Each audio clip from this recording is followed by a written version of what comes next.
SNP spokesperson Richard Thompson. Thank you, Madam Deputy Speaker. Can I thank the Leader for giving us the business, and also endorse once again the remarks that the Shadow Leader has made in relation to standards. I'd also like to add my own remarks regarding the 35th anniversary of the Piper Alpha tragedy, and I'm sure our thoughts are very much with all of those who continue to be affected by those tragic events 35 years ago to this day. I would also like to say how pleased I am that the Leader of the House enjoyed her visit to St Giles Cathedral yesterday for the service of Thanksgiving, and just to say that I hope she didn't suffer from a bout of sword envy when she saw Dame Catherine Granger carrying out that duty yesterday. But this week, of course, sees the 75th anniversary of the foundation of the NHS, the inspiration for which came from the experience of the Highlands and Islands Medical Service, which was established in 1913. And I'd like to add very much my own words of thanks for the contribution that NHS staff, past, present and future, have made and will make to our collective health and well-being as a nation.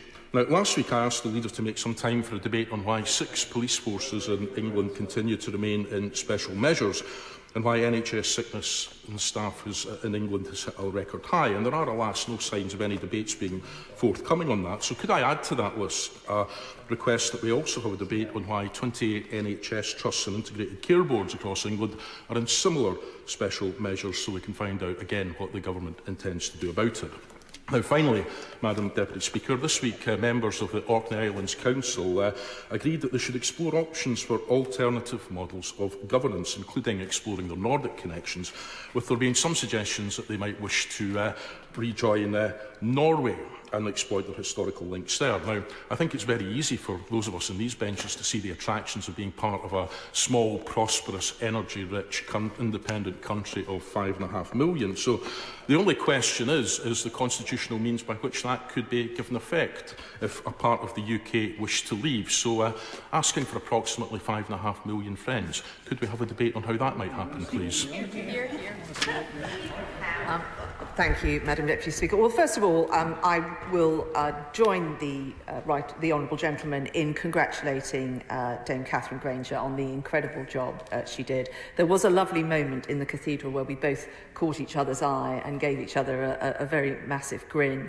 She did a tremendous job, and it was really an incredibly moving service, and again thank everyone that took part in that. The Honourable Gentleman quite often criticises me for being well prepared for our exchanges, and I'm a former Girl Guide. I believe in that sort of thing, but it is very easy to prepare to answer questions from him, because they are usually focused on one thing, and it's not an issue that is of any relevance to the people the Honourable Gentleman represents. If he were less focused on the cause of independence and more focused on their needs, we might have more clarity around the confusions and concerns on their new policy on free fishing zones this week, announced by their coalition partners, which is going to increase those areas to 47%. And I think, given the Honourable Gentleman's brief, he might like to look into that.